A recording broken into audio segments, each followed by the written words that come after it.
Vamos abrir nossas Bíblias no Evangelho de Marcos, capítulo 12. Antes de falar, antes da gente ler, eu quero dizer que meu coração ele não podia estar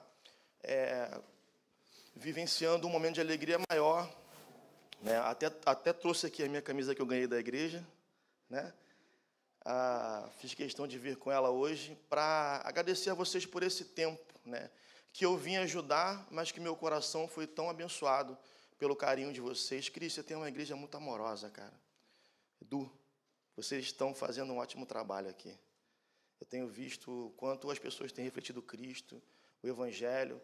Eu conversei com alguns membros lá da igreja há umas semanas atrás sobre como eu estou vivenciando essa experiência com vocês aqui. E eu compartilhei com eles a confiança que vocês dois têm na pregação expositiva do Evangelho. É uma coisa impressionante, porque eu sou músico, então eu visito muitas igrejas, né? E uma das coisas que tem se esvaído dos púlpitos é cada vez mais essa confiança simples na exposição pura e simples das Escrituras, meus irmãos.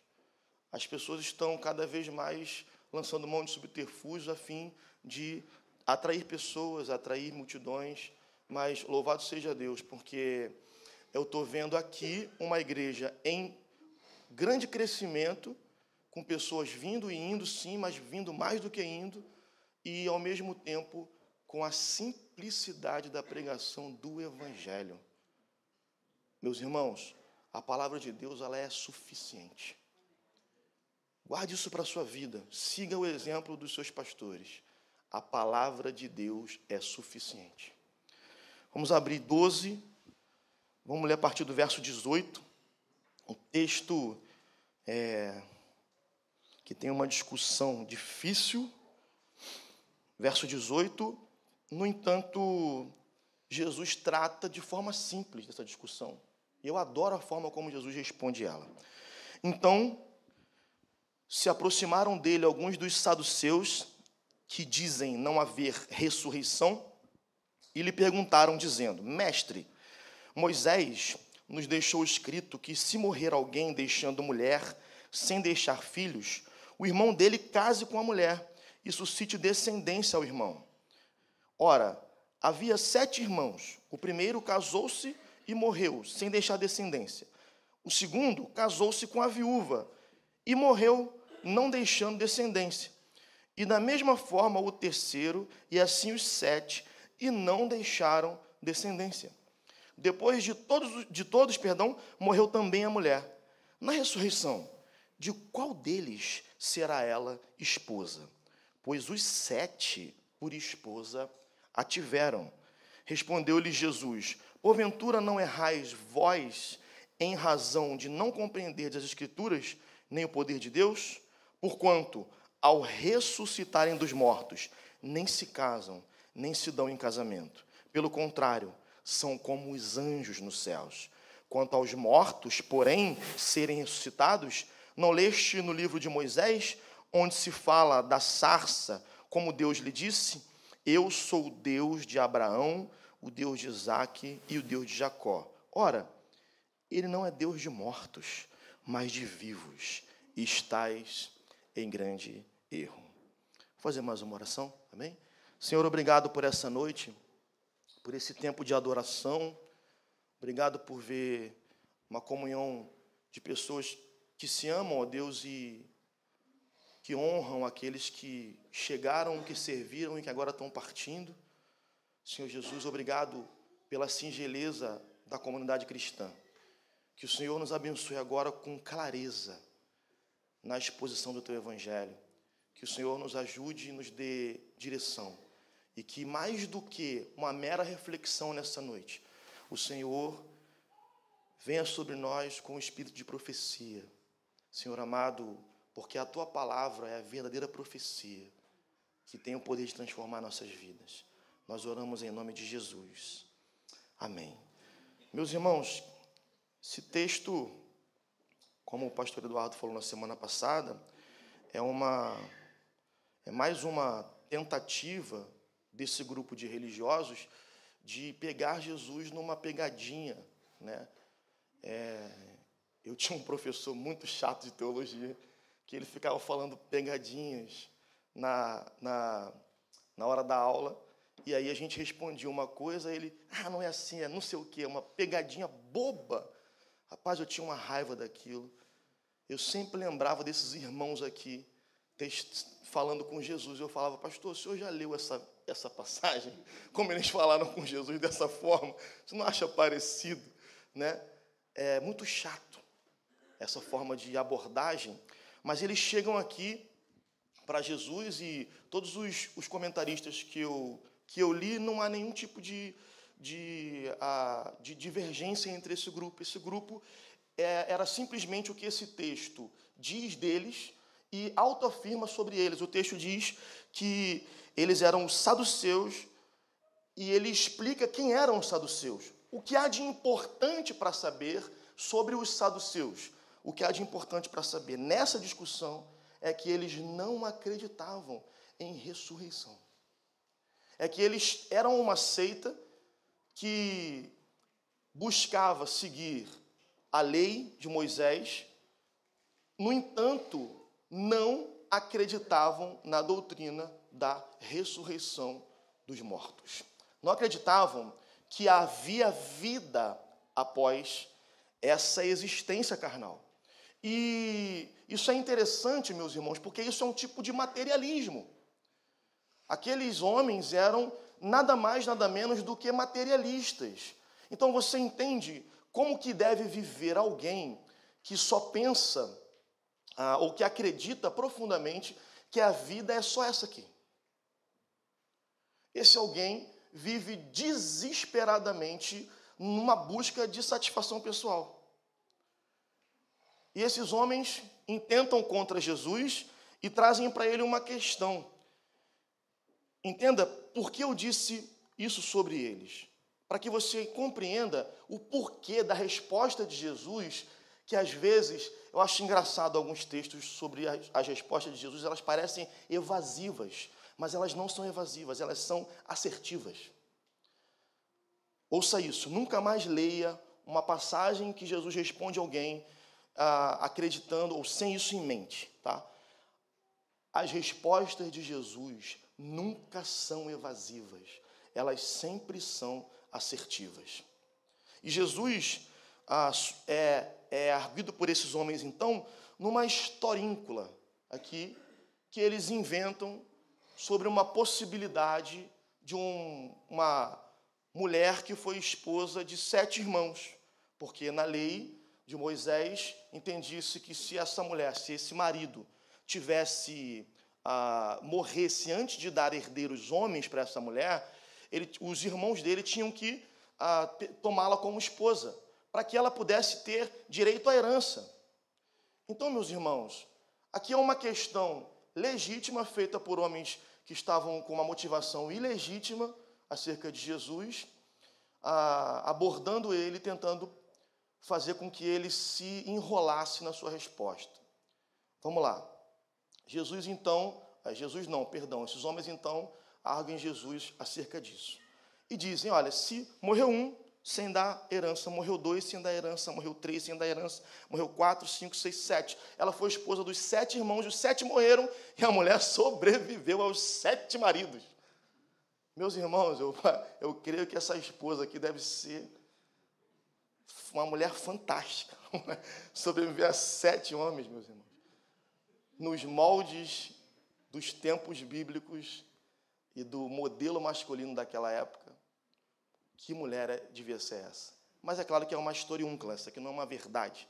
É apenas uma hipótese, uma situação hipotética que eles levam para Jesus. Então, Jesus vai lá, os homens vão lá e falam com ele sobre isso. E ele diz o seguinte, olha, se essa mulher, então, morrer, vai haver o dia da ressurreição.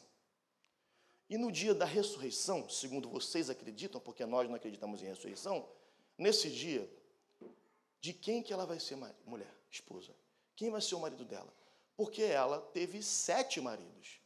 E se ela teve 7 maridos, são todos irmãos, qual o irmão que vai herdar essa esposa? Qual o irmão que vai ter direito a ela como esposa?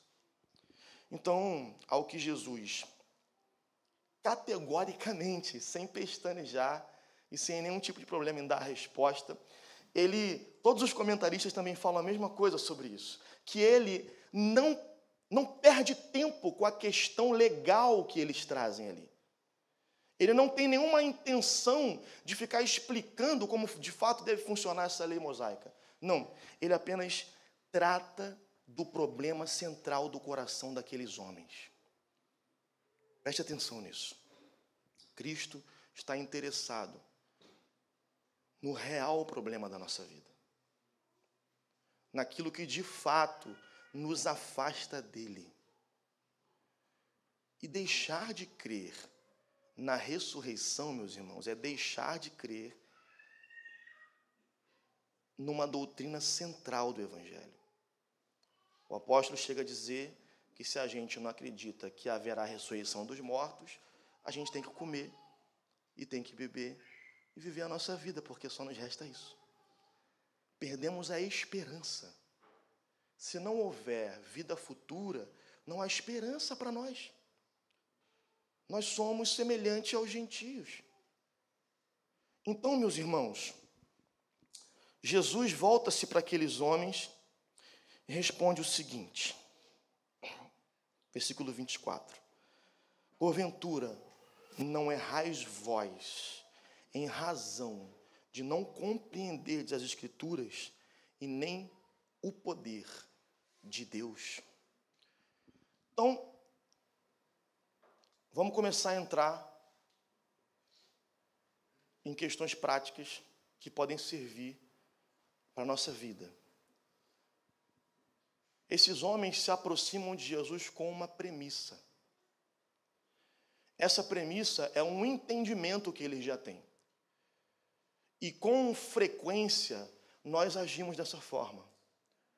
Talvez não com o intento maligno que eles estavam no coração, mas por vezes nós nos debruçamos na Escritura a fim de encontrar nela algo que ecoe com o que já está dentro do nosso coração e que nós, às vezes, sem perceber, desejamos que a Bíblia nos autorize, ou desejamos que a palavra de Deus nos balize aquele nosso entendimento. Meus irmãos, Jesus entende o que está no coração deles. A nossa pergunta e a nossa comunhão com Deus não pode trazer no bojo as nossas crenças. Preste atenção mais uma vez no que eu vou dizer. Se achegue a Jesus desarmado. Se achegue a Jesus com o seu coração aberto. Não a fim de buscar nele a direção que você já tem no seu coração, mas a fim de buscar nele a resposta. A fim de ouvi-lo dizer. Se você vai para a Escritura, se você se debruça sobre ela, e você não deixa ela falar contigo, meus irmãos, é muito fácil a gente entrar no auto-engano quando isso acontece. É muito fácil. O que acontece aqui é que Jesus diz: tem um problema no coração de vocês. Tem um problema na maneira como vocês têm enxergado essa lei que vocês citaram. Tem um problema na leitura que vocês fazem do Evangelho e da revelação divina. Tem um problema na ótica que vocês estão trazendo para essa verdade. E esse problema é o seguinte, é que vocês não entenderam o que a Escritura ensina. Vocês não conhecem a Escritura. Vocês não conhecem o poder de Deus. Jesus dá um tiro neles. Direto no coração. E diz, olha, tem um problema com vocês. O problema com vocês é que o entendimento de vocês está equivocado. Vocês estão baseando a religiosidade de vocês num equívoco. E vocês estão trazendo para mim esse equívoco como se fosse uma verdade, construindo argumentos em cima de bases equivocadas. Acima de bases equivocadas. Eram pessoas, meus irmãos, que Cristo precisava lançar de novo o fundamento.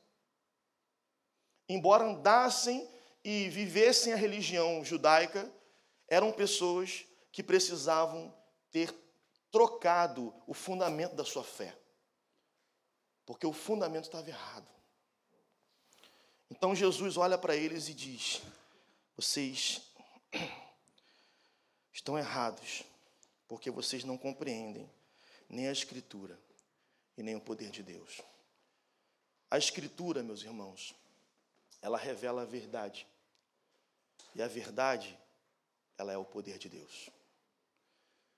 1 Coríntios, capítulo 1, verso 18. Não precisa abrir. Porque a palavra da cruz é loucura para os que se perdem, mas para nós que somos salvos, é o poder de Deus. O poder de Deus. Então, o que é o poder de Deus, meus irmãos? É a palavra revelada, é o evangelho revelado, é o verbo que se fez carne, habitou no meio de nós, para que a gente visse, para que a gente, vendo, testemunhasse e contasse os grandes feitos, as obras, as palavras que ele disse. E ao contar essas palavras e ao compartilhar esses grandes feitos, inspirados pelo Espírito Santo, os homens que andaram com Jesus registraram isso naquilo que nós chamamos de texto das Escrituras, ou os autógrafos, os textos verdadeiros das Escrituras. E esses textos, meus irmãos, trazem para nós e ecoam até hoje a verdade de Deus sobre o seu Filho, que é o poder de Deus para a salvação. Então, quando eu, ao invés de ouvir essa verdade, eu venho com premissas sobre ela, eu me perco. Lance ao chão as velhas premissas. Joga fora. Não se preocupa. Porque a revelação de Deus, meu irmão, é poderosa e eficaz. E ela vai te garantir. O Evangelho garante a vitória do cristão, meus irmãos. Ele garante. Então, pastor Del, como é que eu faço? Porque no meu casamento tem questões. Eu tenho problemas, pastor Del, específicos. Meus irmãos, só o mergulho no Evangelho de Jesus vai fazer você resolver esses problemas todos. O mergulho no Evangelho. O teu casamento não precisa de um picareta gospel que impõe a mão sobre você e que fale uma coisa aí que ele vai dizer que é sobrenatural e vai mudar a tua vida. Não. Precisa apenas do Evangelho de Jesus. Nada mais. O Evangelho é totalmente suficiente. Posso contar uma experiência pentecostal? Eu me converti num contexto totalmente pentecostal, meus irmãos. Embora fosse uma igreja de origem presbiteriana, colocaram um assembleano para tomar conta da igreja. E eu me converti lá. Imagina que beleza, né? E aí, me convertendo lá, tinham muitas profecias a meu respeito. E aí eu falei, caramba, cara, o pastor Del, não sei o que, aquela profecia e tal. E aí, quando eu estava no meu dia do meu batismo, o pastor falou, olha, você vai ser pastor. Deus está mandando te falar isso aqui agora. Aí eu fui para casa encucado com aquilo, eu falei, cara, pastor Ricardo está querendo que eu seja pastor, porque é meu fechamento, né?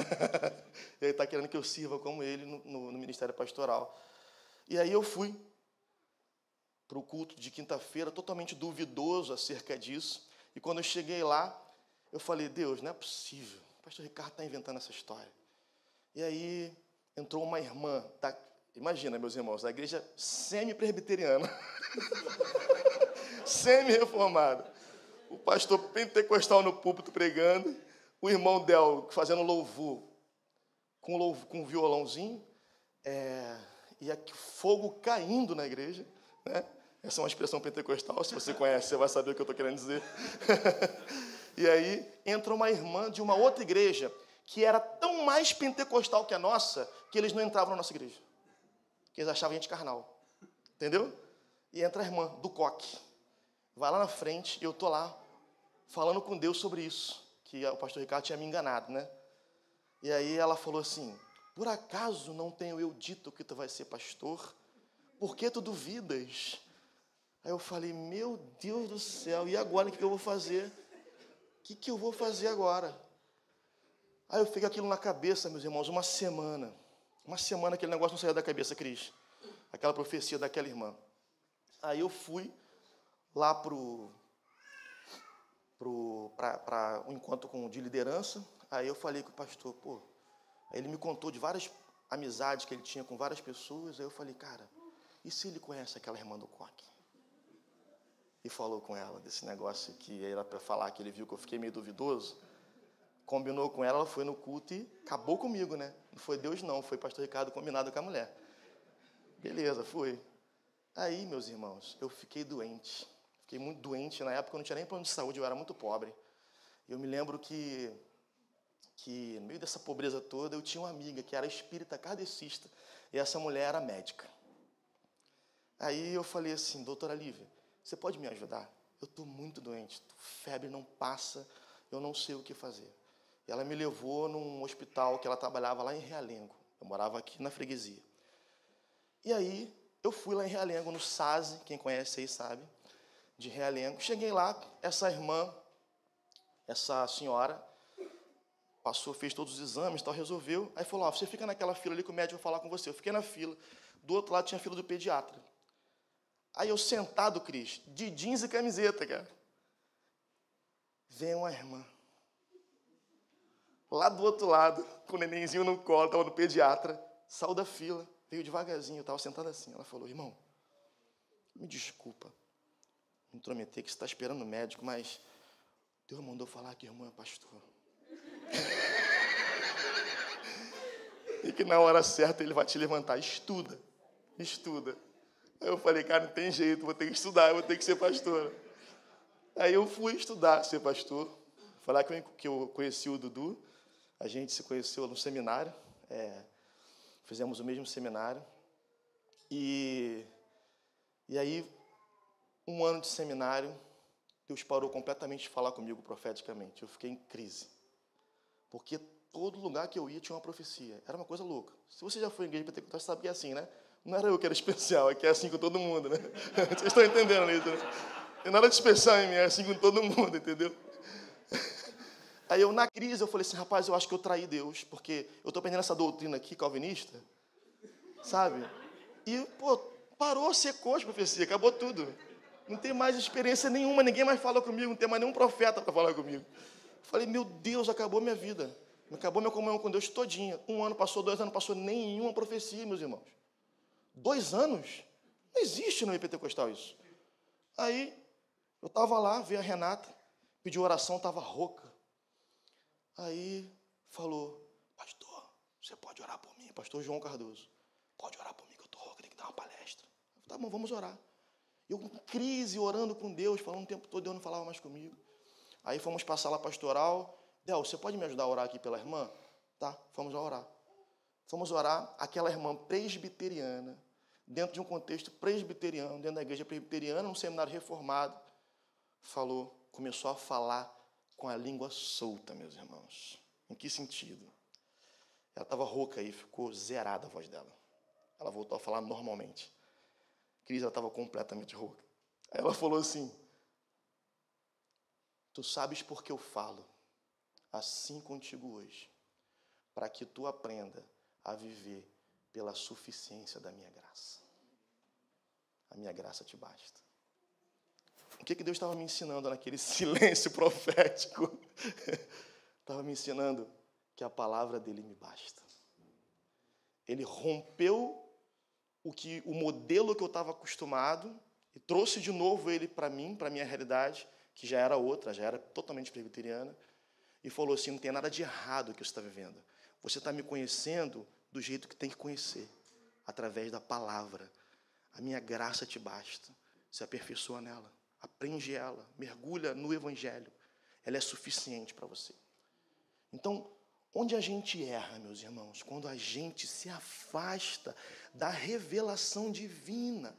Quando a gente chega com as nossas premissas na nossa comunhão com Deus, ao invés de deixar Deus falar conosco através da sua palavra.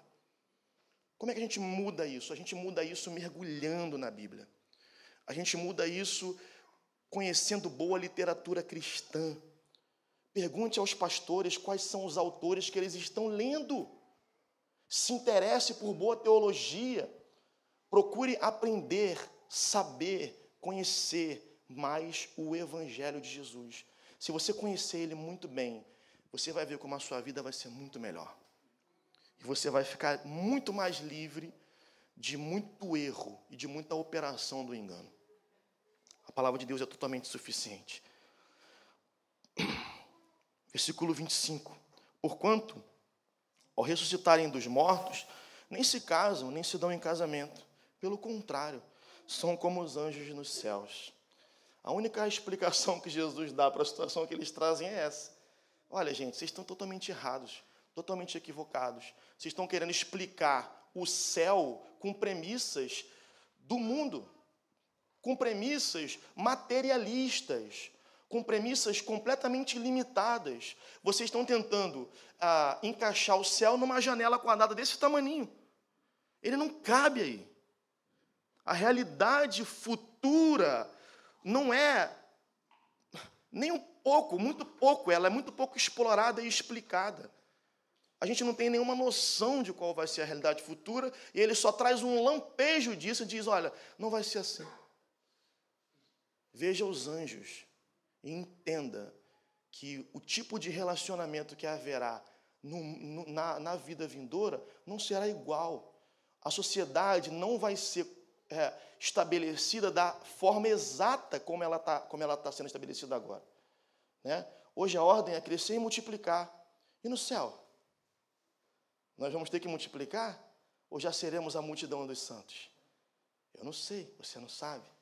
Então, não dá para a gente pegar o céu e tentar explicar ele com premissas temporais, premissas limitadas desse tempo e dessa vida.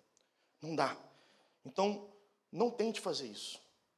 Não tente. Entenda que por mais que você amplie a janela da sua visão, por mais que você coloque lente de contato e aumente cada vez mais, você pode pegar um telescópio aí poderoso da palavra de Deus. Ainda assim, você está vendo uma fresta. Você está vendo muito pouco. Então, jamais imponha a realidade futura às premissas desse tempo, que são muito diminuídas, muito pequenas em face da grande glória que nos aguarda, meus irmãos. Nós não temos a menor noção de quão glorioso será o estilo de vida que viveremos na eternidade. Só sabemos que será muito bom e que nós teremos alegria e gozo eternos. Por fim,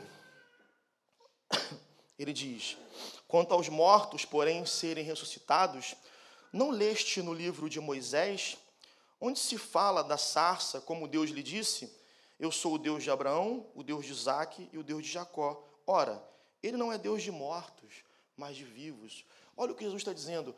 Se vocês tivessem se debruçado um pouquinho sobre a palavra de Deus, um pouquinho sobre a lei de Moisés, um pouquinho sobre o Antigo Testamento, vocês teriam já percebido uma coisa simples. O tempo verbal que Deus fala com Moisés. Ele não diz, eu era o Deus de Abraão, de Isaque e de Jacó. Eles já estavam mortos, mas ele diz, eu sou o Deus de Abraão, de Isaque e de Jacó. O que ele está dizendo? Eles estão vivos. Eles não morreram. O que Deus está dizendo é, eu sou o Deus deles, eu sou o Deus de gente que vive. Eu não sou Deus de mortos, eu sou Deus de vivos. Vocês conhecem bem a experiência da transfiguração. Aqueles homens estão vivos, meus irmãos. Todos aqueles que passaram por uma experiência verdadeira com Deus, em toda a história da humanidade, estão vivos. Estão vivos e vivendo para a glória de Deus. Como explicar isso, eu não faço a menor ideia. Porque a própria atemporalidade da eternidade já me deixa louco de pensar. Já parou para pensar nisso? Ele vai lá, Jesus olha para o ladrão da cruz e fala para ele, ainda hoje tu estarás comigo aonde? No paraíso. Que dia é esse hoje? Eu já não consigo pensar nisso. Se filosoficamente a gente for lançar perguntas radicais, que é o papel da filosofia, sobre essa premissa de Jesus, a gente vai enlouquecer. Porque o que parece? Olha, parece que Jesus está dizendo que hoje ele vai estar com ele no paraíso, mas o paraíso não é só para depois do juízo, e depois do juízo não é toda a humanidade que vai ser. E como é que vai ser isso? A gente vai ficar se perguntando isso, pegando partículas da revelação e tentando entender uma coisa que não dá para entender. Del, quando a gente morre, a gente entra na atemporalidade. Quando a gente entra na atemporalidade, tudo é hoje. Maneiro, uma explicação boa. Pode ser, né? Mas o que nos importa, meus irmãos, é saber que Deus é aquele Deus revelado na Escritura que ressuscita os mortos. É Deus que não deixa a alma do justificado na morte, meus irmãos. Não deixa na sepultura aqueles que nasceram de novo, porque já não há mais poder da morte sobre nós, não há mais aguilhão, não há mais vitória da morte, o pecado não tem poder mais sobre nós. Portanto, nós somos vivos. Nós nunca estivemos tão vivos como estamos hoje. Estamos vivos para a eternidade. Não estamos vivos só para essa realidade, só para esse tempo, só para aqui e para agora. Estamos vivos para sempre, meus irmãos. Porque recebemos vida e vida com abundância. Não é isso que o Evangelho diz? Que Cristo veio para nos dar vida e vida com abundância. Aí o cara acha que vai andar de Ferrari. Né? Pega esse texto e pensa, poxa, vou desfilar de Ferrari, vou visitar a nossa irmã querida lá na Disney. Né? Olha que maravilha. Só que não. A vida abundante significa que você é um ser vivificado por Jesus, preparado, justificado para uma vida eterna. Para uma vida eterna. Então, eu só tenho mais uma coisa para falar, vou terminar mesmo, já passei da hora, né? Uma coisa só. Já que a gente só tem, aí é um conselho pastoral para vocês, já que a gente só tem esse tempo para viver na configuração que a gente tem aqui hoje, com o marido, com a esposa, com o filho, com a filha, com os pais, os avós que a gente tem nessa realidade, a gente só vai ter essa oportunidade. Seja um pai de verdade. Seja um homem de verdade. Seja um marido de verdade. Seja um filho de verdade. Seja uma esposa de verdade. Seja uma mulher segundo a Escritura. Seja uma mulher de verdade. Viva para a glória de Deus, porque Deus tem uma missão para a tua vida aqui. Você tem um tempo de vida aqui, não desperdice os seus dias. Viva para a glória de Deus. Viva para que Cristo seja conhecido através da sua vida, para que seu marido, sua esposa, vivencie a realidade de ter vivido com um homem, com uma mulher de Deus, e possam dizer do Senhor, foi comigo todos os meus dias. Todos os meus dias aqui, o Senhor foi comigo. Amém, meus irmãos? Vamos orar? Obrigado, Deus, pela rica oportunidade de meditarmos na Tua palavra nessa noite. Não nos deixa presos, ó Deus, a esse mundo, a essa realidade. Não nos deixa encaixotar o céu na nossa visão tão limitada. Não nos deixa, Senhor amado, nos aproximarmos de Ti com premissas que nos afastam de Ti. Não, Senhor, pelo contrário, desarma o nosso coração nessa noite.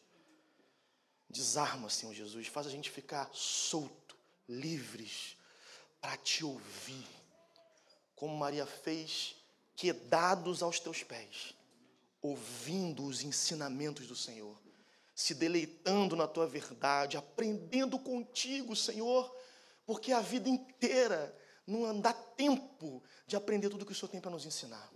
Então, Deus, nutre em nós um coração humilde, um coração quebrantado, que fica em todo tempo ouvindo de Ti, dependendo de Ti. Abençoa cada família, cada casa. Nós oramos em nome de Jesus. Amém. Deus abençoe, meus irmãos. Amém.